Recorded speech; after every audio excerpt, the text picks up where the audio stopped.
I want to welcome everyone back to another episode of Generation Investors Podcast. And for those who are new to the stock market, new to investing, this episode is dedicated to you. I'm talking all my newbies as we start 2026 and you trying to figure out what is a popular stock, how to invest, where to invest. I want to give you some tips and you go back into the drum boards and do what's best for you. All right. Definitely do what's best for you as I implore you as we continue on this year. So you new to the stock market, you say, Coach, how do I get started investing? What can I start investing in? I'm glad you asked.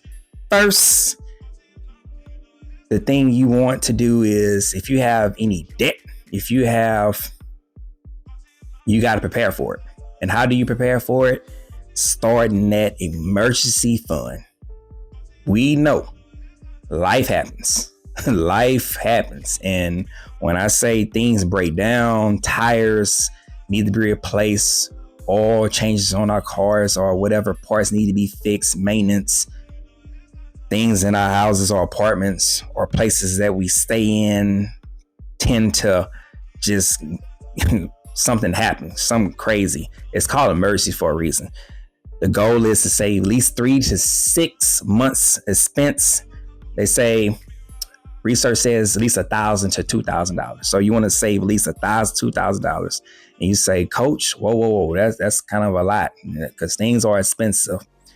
You don't have to save all that $1,000 at once or get to that $2,000 at once. You can start with saving $10, saving a little as $20. You can save a little as $50 or $100. Remember, do what's best for you. But the goal is to get that nesting egg, which is the emergency fund, started.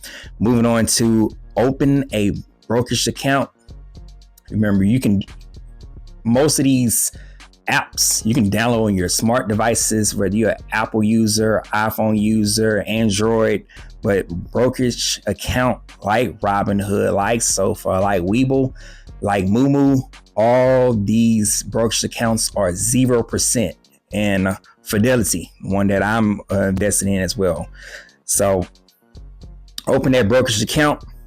And like I said, after you've done your research, Robinhood is user friendly. So I'm going to go with Robinhood.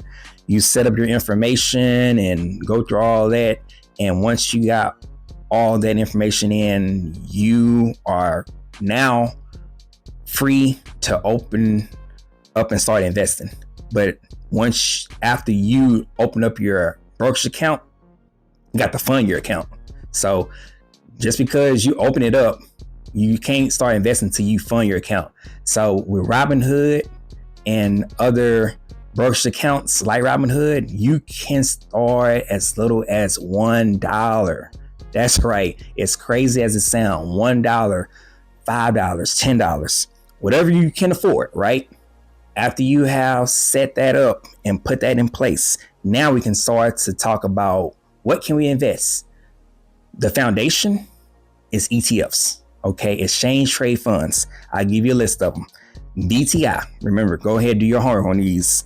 VOO, QQQ, and SPMO, okay? All these are exchange trade funds, basically meaning that whether it's Apple, Microsoft, Google, Nvidia, all these different type of individual stocks, they have percentages in these particular funds. So you set your foundation up with ETFs.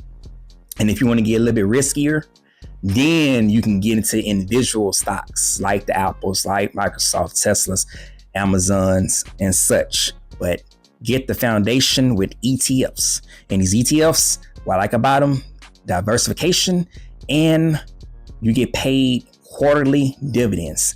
Speaking of dividends, these dividends, the more you continue to purchase these ETFs, these dividends increase over time. Appreciate. Okay, so you say, Coach, I don't have $200. I don't have $300, $500.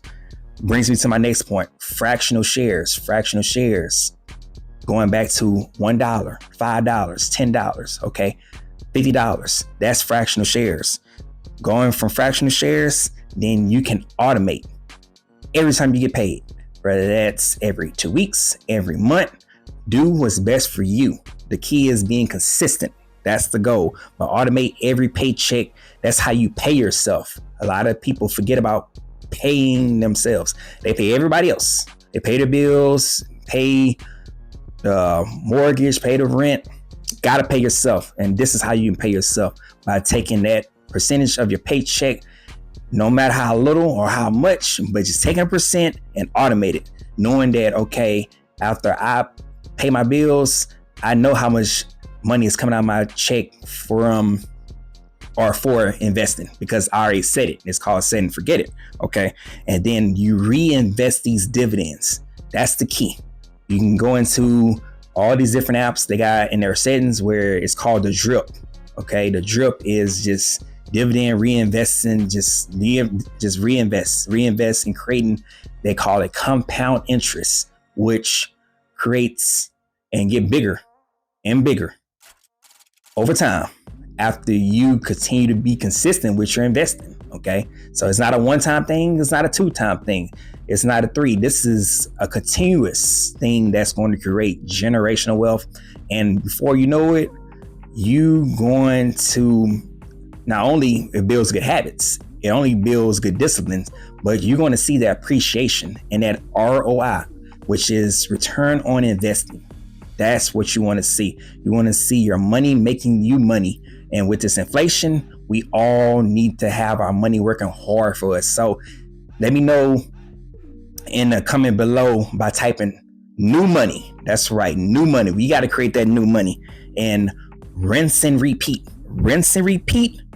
Do your research, do your homework, be consistent, and you're going to win in the end, because a long game wins every time. So if you have enjoyed this episode, smash that thumbs up, hit that like, hit the subscribe, and I'll see you next one. Peace.